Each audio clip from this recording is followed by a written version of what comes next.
కన్యరాశి వారికి అష్టమంలో ఏడాది తర్వాత రవి భగవానుడు సంచారం చేయనప్పుడు ఎలాంటి ఇబ్బందులు ఉంటాయి, వాటిని నరసింహస్వామి యొక్క జయంతి సందర్భంగా ఎలాంటి విధులను పాటించడం వల్ల వాటిని గండాలను ఎలా తప్పించుకోవాలో ఈ వీడియోలో సవివరంగా సంపూర్ణంగా తెలుసుకుందాం.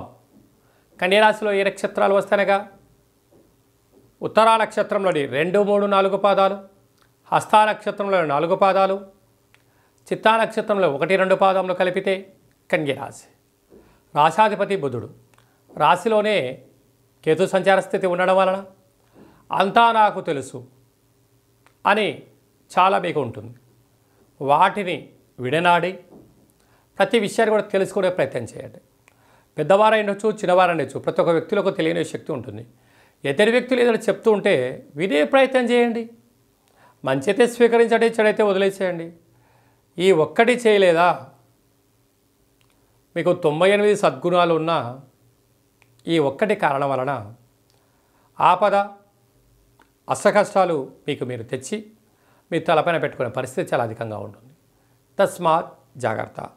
అలాగా సప్తమ స్థానంలో చతుర్గ్రహ సంచార స్థితి.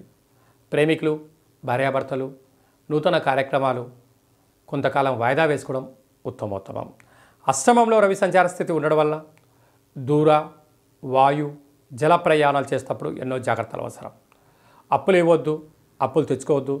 ప్రభుత్వ అధికారులతో, ఇంట్లో వాళ్ళతో, సహమిత్రులతో గొడవలకు ఇది సరైన సమయం కాదు. వీలైనంత వరకు సర్దుకపోయే ప్రయత్నం చేయండి.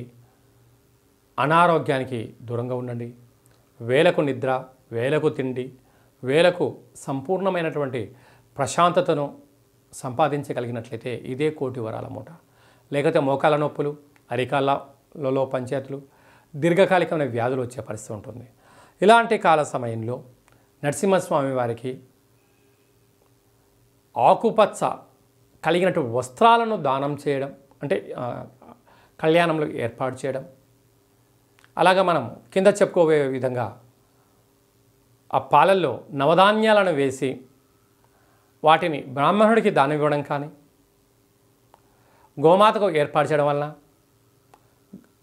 రవి యొక్క దోషం తొలగి, అనారోగ్యాలు తొలగి, దీర్ఘకాలిక వ్యాధులు తగ్గిపోతాయని చెప్పి గమనించాలి.